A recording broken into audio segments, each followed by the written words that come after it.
سلام دوستا، امروز من یه تصمیم گرفتیم با این یکی دوستم. سلام.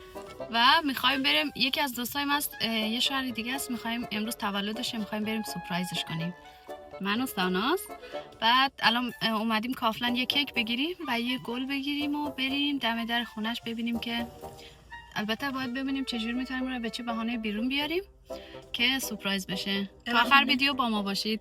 بذار یه گل ببینیم کدومش قشنگ‌تره. بگیریم یا اون قشنگه؟ خاطر عاشق رنگای قرمز ولی دیدی؟ بذار اونو بگیریم. ولی خوشگله. آره آب صورتی. آره بس همینو میگیریم. نارنجی. نه اون اصلا به درد نخوره. این گلای سفیدش زود کنده میشه. سلام. اینجوری گلا زود کنده میشه. اینا خوبه دیر کنده میشه. آره. این کیک رو انتخاب کردیم. قشنگه. مشکله. قرمز.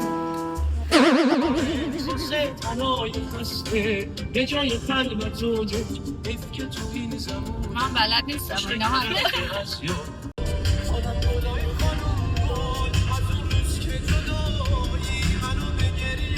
الان میخوایم شمع رو بذاریم روی کیک تو ماشین. فعلا اونو جلوش باید بذاریم. آره همین جلو. یه جای اینجوری.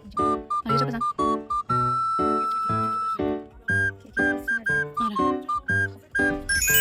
وای چه کیکی خوشگلی شد، نگاه کن. خب آقا ما تصمیم گرفتیم که ساناز به خاطر زنگ بزنه بگه که آقا من تصادف کردم جلوی در نزدیک خونتون، بعد بیا منو کمک کن. بیا پایین، خلاصه من به کمکت نیاز دارم. آره بعد دیگه بیچاره خیلی خدا کنه نترسه. بعد الان ما نزدیک خونه‌شیم، اینجا یه چراغ قرمز هست، قراره بگه که اینجا تصادف شدید کرده و خودو بیا من کمکتو لازم دارم.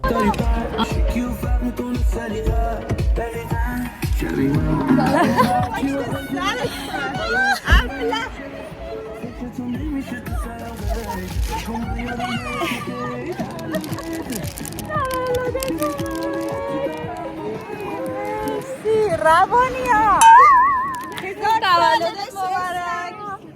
انشالله 120 ساله بشی، همیشه با هم جشن بگیریم.